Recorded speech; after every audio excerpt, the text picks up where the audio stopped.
பொதுவா நம்ம மனக்குழப்பங்களுக்கு நிறைய காரணங்கள் இருக்கும். சில பிரச்சனைகள் நம்ம வாழ்க்கையவே மாத்திடும். நடுத்தர குடும்பத்துல இருக்க முக்கால்வாசி பேர் சந்திக்கக்கூடிய ஒரு சூழல் தான் கடன் பிரச்சனை. இன்னைக்கு அந்த கடன் பிரச்சனைகள்ல இருந்து மீண்டு வர்றதுக்கான வழியை தான் ஒரு கதையின் வாயிலா இன்னைக்கு உங்களுக்காக கொண்டு வந்திருக்கேன். அதனால இந்த கதையை ஸ்கிப் பண்ணாம முழுசா கேளுங்க. நீங்க கேட்டுட்டு இருக்கிறது கதை கேளு லிட்டில் ஸ்டோரி. இன்னைக்கு உங்களுக்காக என்ன கதையோட வந்திருக்கேன்னு தெரிஞ்சுக்க இனிய கதைக்குள்ள போலாமா? ரமேஷ் அப்படிங்கிற ஒரு நபர் சிறிய கிராமத்துல வசிக்கக்கூடிய கடினமான உழைப்பாளி. இவனும் நடுத்தர குடும்பத்தை சேர்ந்தவன் தான். இவனுக்கும் சின்ன சின்ன ஆசைகள் இருந்து பெரிய பெரிய ஆசைகள் வரைக்கும் நிறைய கனவுகள் இருந்துச்சு. நல்ல வேலை, நல்ல குடும்பம்னு எல்லாமே நல்லபடியா தான் அமைஞ்சிருந்தது. ஆனா ஆசை யாரதான் விட்டுச்சு சொல்லுங்க? அது எல்லாமே சின்ன சின்ன ஆசைகள் தான். ஆனா அதையெல்லாம் பூர்த்தி செய்யணும் அப்படிங்கிறதுக்காக நண்பர்கள் கிட்ட கொஞ்சம் கடன் வாங்க ஆரம்பிச்சான். இப்படி கடன் வாங்குறதும் வாங்கின கடனுக்கு வட்டியோட சேர்த்து பணத்தை அடைக்கிறதுமா அவனோட வாழ்க்கை நகர ஆரம்பிச்சது. நாளடைவுல கடன் வாங்குறது அவனுக்கு ஒரு பழக்கமாவே மாறிடுச்சு. இது ஒரு சாதாரண விஷயம் தான், ஆனா அதுவே ஒரு பெரிய பிரச்சனையா மாறும்னு பாவம் அப்போ அந்த ரமேஷுக்கு தெரியாது. இப்படி கடன் வாங்கி தன்னோட வியாபாரத்தை பெருக்கணும்னு நினைக்கிறான். அவனோட துரதிர்ஷ்டமோ என்னவோ தெரியல, அந்த வியாபாரத்துல அவன் எதிர்பார்த்தபடி எந்தவித முன்னேற்றமும் இல்ல. அதன் விளைவா அவன் வாங்கிய கடனை அவனால திரும்ப செலுத்த முடியல. நாளுக்கு நாள் அந்த கடன் பிரச்சனை தீவிரமாக ஆரம்பிச்சது. கடன் கொடுத்தவங்க எத்தனை நாளுக்கு சும்மா இருப்பாங்க? கொடுத்த பணத்தை எல்லாருமே திரும்ப கேட்க ஆரம்பிச்சாங்க. அப்படி கடன் கொடுத்த சிலர் இவனை மிரட்டவும் ஆரம்பிச்சாங்க. இதனால மன அழுத்தமும் பதட்டமும் அவனுக்குள்ள ஏற்பட்டுச்சு. இந்த கடனால தன்னோட வாழ்க்கையே முடிஞ்சிடும் அப்படிங்கிற உணர்வு அவனுக்குள்ள ஏற்படவும் ஆரம்பிச்சது. என்ன செய்யறது, எங்க போறதுன்னு தெரியாம தவிச்சுக்கிட்டு இருந்தான். அப்பதான் இவனுக்கு தன்னுடைய நண்பன் கோபாலுடைய ஞாபகம் வந்துச்சு. கோபால் ஒரு நிதி ஆலோசகர். ரமேஷுடைய கடன் பிரச்சனைகளை பத்தி முழுசா கேட்டு தெரிஞ்சுக்கிறான். அதுக்கப்புறம் ரமேஷுக்கு சில அறிவுரைகளையும் சொல்றான். நண்பா, முதல்ல உன்னோட கடன் பிரச்சனைய கட்டுப்படுத்தணும். அது தானாவே மறைஞ்சிடும்னு நாம காத்துக்கிட்டு எல்லாம் இருக்க முடியாது. அதற்கான நடவடிக்கைகளை நிச்சயமா நாம எடுத்தே ஆகணும். முதல்ல கடன்களோட பட்டியலை உருவாக்கு. அந்த பட்டியல்ல கடனா வாங்கிய தொகையையும் திரும்ப செலுத்த வேண்டிய தொகைய வட்டி விகிதத்தோட இருக்கும்படி பாத்துக்கோ. அப்பதான் உன்னால ஒரு முடிவுக்கே வர முடியும்னு கோபால் சொல்ல ரமேஷும் அதன்படியே செய்யறான். தான் கடன்பட்ட மொத்த தொகையையும் பார்த்ததும் ரமேஷ் அதிர்ச்சி அடைகிறான். ஏன்னா அது அவன் நினைச்சதை விட அதிகமாவே இருந்துச்சு. அடுத்ததா கோபால் எந்த மாதிரியான கடன்களுக்கு முன்னுரிமை கொடுக்கணும்னு சொல்றான். அதிக வட்டி விகிதம் கூடிய கடன்களை முதல்ல திரும்ப செலுத்தும்படி சொல்றான். மேலும் ஒரு பட்ஜெட் உருவாக்கி அதை கடைபிடிக்கும்படியும் சொல்றான். தேவையற்ற செலவுகளை குறைச்சு அதிகப்படியான பணத்தை கடனை அடைக்கிறதுக்குன்னு ஒதுக்கி வைக்க சொல்றான். வாழ்க்கையில நாம வாங்கிய கடன்களுக்கு முன்னுரிமை கொடுக்கிறது மட்டும் இல்லாம அந்த கடனை கட்டாயம் திரும்ப செலுத்தணும் அப்படிங்கிற மனப்பான்மையையும் உருவாக்கிக்கணும்னு சொல்றான். தன்னோட நண்பன் கோபால் சொன்ன எதுவுமே எளிதான விஷயம் இல்ல அப்படிங்கிறது ரமேஷுக்கு புரிய வந்தது. ஆனா அந்த கடன்கள்ல இருந்து வெளியில வரத்துக்கு இதை விட்டா வேற வழியும் இல்ல அப்படிங்கறதையும் புரிஞ்சுக்கிறான். மாதங்கள் செல்ல செல்ல ரமேஷ் தன்னோட கடன்களை கொஞ்சம் கொஞ்சமா அடைக்க ஆரம்பிக்கிறான். இது எல்லாத்தையுமே மன தைரியத்தோடவும் நம்பிக்கையோடவும் ஒருவித கட்டுப்பாட்டோடவும் செய்ய ஆரம்பிச்சான். அவனோட கடன் சுமைகள் குறைய குறைய அவனுடைய மன அழுத்தங்களும் கொஞ்சம் கொஞ்சமா குறைய ஆரம்பிச்சது. தன்னோட கடன்கள்ல இருந்து மெல்ல மெல்லமா விடுபட்டுட்டு வந்த ரமேஷ் தன்னோட வாழ்க்கைய இன்னும் மேம்படுத்தணும்னு நினைச்சான். தன்னோட முதல் வேலையை தவிர இன்னொரு வேலைய தேடி பார்க்கலாங்கிற எண்ணமும் அவனுக்குள்ள உருவாச்சு.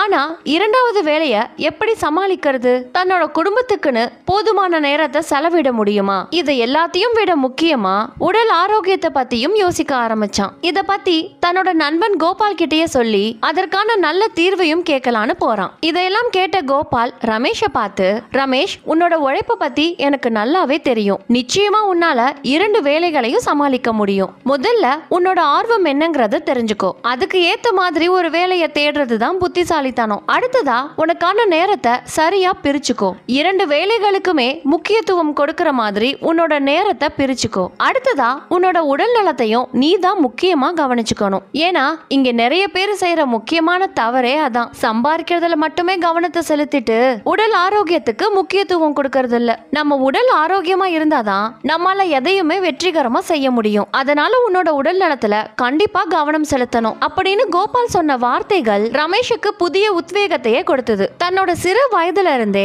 கணினி சம்பந்தமான சில விளையாட்டுகள் விளையாண்டதை நினைவுபடுத்தி பார்க்கறான். உடனே கணினி தொடர்பான பகுதி நேர வேலையை தேடி அலைய ஆரம்பிச்சான். சில நாட்கள்ல சிறிய நிறுவனத்துல இரவு நேரத்துல வலைத்தளங்களை பராமரிக்கும் வேலை கிடைச்சது. ஆரம்பத்துல நிறைய சவால்களை சந்திக்க ஆரம்பிச்சான். 2 வேலைகளையும் கொஞ்சம் சிரமப்பட்டே செய்ய ஆரம்பிச்சான். ஆனாலும் அவனோட இலக்க நோக்கி உறுதியா இருந்தான். 2 வேலைகளையும் சமாளிக்க சில குறிப்பிட்ட விஷயங்களையும் கடைபிடிச்சான். தன்னோட நேரத்தை சரியா பிரிச்சு ஒவ்வொரு வேலைக்கும் போதுமான நேரத்தை ஒதுக்குறது, போதுமான தூக்கம், ஆரோக்கியமான உணவு, உடற்பயிற்சின்னு தன்னை ஆரோக்கியமா வச்சுக்கிட்டான். எதிர்மறை எண்ணங்களை தவிர்த்து எப்போதுமே நேர்மையான சிந்தனைகளோடு இருந்தான். தன்னைத்தானே ஊக்கப்படுத்தக்கூடிய வார்த்தைகளை தினமும் தனக்குள்ளேயே சொல்லிக்க ஆரம்பிச்சான். இப்படி தன்னோட கடின உழைப்போடவும் தன்னம்பிக்கையோடவும் இருந்ததால ரமேஷ் தன்னோட கடன் பிரச்சனைகள்ல இருந்து முழுமையா விடுபட்டான். அதுக்கப்புறம் அதே உத்வேகத்தோட கடன் இல்லாத மகிழ்ச்சியான மன நிறைவான வாழ்க்கைய வாழ ஆரம்பிச்சான். இந்த மனப்பக்குவம் அவனோட வாழ்க்கையில நிறைய மாற்றங்களை ஏற்படுத்துச்சு. சில வருஷங்கள்ல தான் சம்பாரிச்சு சேர்த்து வச்ச பணத்துல அவனோட பூர்வீக கிராமத்துல ஒரு நிலத்தையும் வாங்கினான். சில வருஷங்களுக்கு பிறகு அழகான வீட்டையும் கட்டினான். இப்படிதான் அவனோட வாழ்க்கை ரொம்ப சந்தோஷமான வாழ்க்கையா மாறுச்சு. இந்த குட்டி கதை நமக்கு நிறைய விஷயங்களை உணர்த்துது. கடன் பிரச்சனை அப்படிங்கிறது நாமளா போய் தேடிக்கிறது தானே தவிர நம்ம அனுமதி இல்லாம நம்ம வாழ்க்கைக்குள்ள வராது. அதுக்காக கடனை வாங்க கூடாதுன்னு சொல்ல வரல. சில தவிர்க்க முடியாத சூழ்நிலைகள்ல நம்ம கையில காசு இல்லாத நேரத்துல ஒருத்தருடைய உதவியை நாடுறது சாதாரணமான விஷயம்தான். ஆனா அப்படி நாம கடன் வாங்கக்கூடிய ஒரு சூழ்நிலைக்குள்ள தள்ளப்படுறோம்னா முதல்ல யோசிக்க வேண்டியது நாம அந்த கடனை எதுக்காக, எந்த காரணத்துக்காக வாங்குறோங்கிறது தான். வீண் ஆடம்பர தேவைகளுக்காக நாம ஒருத்தர்கிட்ட கடன் வாங்குறோம் அப்படின்னா கண்டிப்பா அது தவிர்க்க வேண்டிய விஷயம். மருத்துவ செலவுகளுக்காகவோ இல்ல குடும்பம் பட்டினியில வாடிக்கிட்டு இருக்கு அப்படிங்கிற பட்சத்திலேயோ தான் நாம கடன் வாங்குறத பத்தியே யோசிக்கணும். இந்த தீர்மானத்தை நாம கடைபிடிச்சோம்னா இந்த பிரச்சனையே நமக்கு வராது. இன்னும் வேற எந்த மாதிரியான விஷயங்களுக்கு கடன்கள் வாங்கலாம் அப்படின்னு நீங்க நினைக்கிறீங்க? அதை மறக்காம காமெண்ட் செக்ஷன்ல சொல்லுங்க. சரி, இப்போ கடன் பிரச்சனையில சிக்காம இருக்கிறதுக்கான சில தீர்மானங்களை பார்த்தோம். அடுத்ததா கடன் பிரச்சனைகள்ல இருந்து எப்படி வெளிவரது அப்படிங்கறத பத்தியும் பார்க்கலாம். முதல்ல நாம வாங்கிய கடன் நம்ம தலைக்கு மேல போயிடுச்சுன்னா நம்ம கடன் வாங்கிய பட்டியலை முதல்ல தயாரிக்கணும். நாம ஒருவேளை வட்டிக்கு வாங்கியிருந்தோம்னா எந்த கடனுக்கு அதிகப்படியான வட்டி செலுத்திக்கிட்டு இருக்கோமோ முதல்ல அந்த கடனை தீர்க்கறதுக்கு பார்க்கணும். இப்போ எந்த கடனை முதல்ல கொடுக்கணும் அப்படிங்கிறது நமக்கு தெரிஞ்சிருச்சு. அடுத்ததா அதற்கான வழிமுறைகள் என்னங்கறத பார்க்கலாம். நாம பண்ற செலவுகளை பட்டியலிடணும். அதுல தேவையில்லாத செலவுகள்னு எது இருக்கோ அதை எல்லாத்தையுமே தவிர்க்கணும். இந்த இடத்துல சேமிப்புங்கிறது ரொம்ப ரொம்ப அவசியம். நமக்கு கிடைக்கிற நேரத்துல நம்ம திறமைகளை பயன்படுத்தி வேற எந்த மாதிரியான வேலைகளை செய்யலாம் அப்படிங்கறதையும் யோசனை செய்யணும். அந்த சிந்தனைகள் வெறும் யோசனையா மட்டும் இருந்தா பத்தாது, அதை உடனடியா செயல்படுத்தவும் ஆரம்பிக்கணும். இதற்கிடையில நாம கவனிக்க வேண்டிய இன்னொரு முக்கியமான விஷயமும் இருக்கு.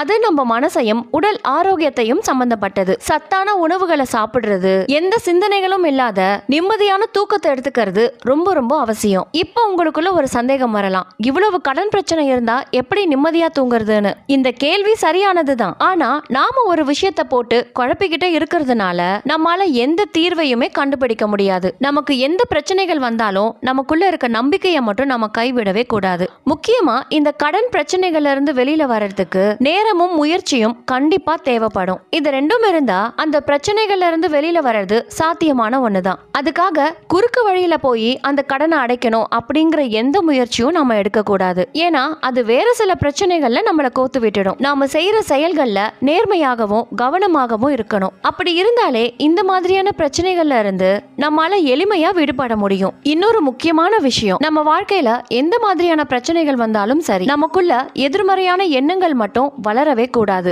அது மன அழுத்தத்தை உருவாக்கும். அந்த மன அழுத்தம் நம்மளை எந்த செயல்களையுமே செய்ய விடாது. நாம எந்த செயல்களும் செய்யாம எந்த முயற்சிகளும் எடுக்காம எதையுமே சாதிக்க முடியாது. அது நம்ம பிரச்சனைகளை சரி செய்ய விடாம இன்னும் பல பிரச்சனைகளை நம்ம வாழ்க்கைக்குள்ள கொண்டு வரும். உங்க மனசை அமைதிப்படுத்தணும்னா தினமும் 10 நிமிஷம் தியானம் பண்ணுங்க. இல்ல உங்களுக்கு பிடிச்ச விஷயங்களை செய்யுங்க. இந்த 10 நிமிஷம் அப்படிங்கிறது உங்க வாழ்க்கையில நீங்க உங்களுக்காக ஒதுக்கக்கூடிய ஒரு நேரம். இந்த 10 நிமிஷம் தான் நீங்க யாருங்கிறதையே உங்களை உணர வைக்கும். கடினமான உழைப்பு, நேர்மறையான சிந்தனைகள், என்னால எதையும் சாதிக்க முடியும் அப்படிங்கிற தன்னம்பிக்கை, விடாமுயற்சி, இது மட்டும் இருந்தாலே உங்க வாழ்க்கையில வரக்கூடிய பிரச்சனை எதுவா இருந்தாலும் சரி அதெல்லாம் தெரிஞ்சுட்டு உங்களோட இலக்குகளை நோக்கி உங்களால தைரியமா நகர முடியும். கண்டிப்பா இந்த கதை உங்களுக்கு பயனுள்ள ஒரு கதையா இருக்கும்னு நம்புறேன். உங்க ஃப்ரெண்ட்ஸ் அண்ட் ஃபேமிலி சர்க்கிள்ல இந்த மாதிரி பிரச்சனைகளால யாராவது மன அழுத்தத்தோட இருந்தாங்கன்னா கண்டிப்பா இந்த கதையை அவங்களுக்கு ஷேர் பண்ணுங்க. ஏதோ ஒரு பாயிண்ட் ஆஃப் டைம்ல அவங்களோட மனநிலைமைய இந்த கதை நிச்சயம் மாத்தும். அந்த நம்பிக்கை எனக்கும் இருக்கு. உங்களுக்கும் இருந்தா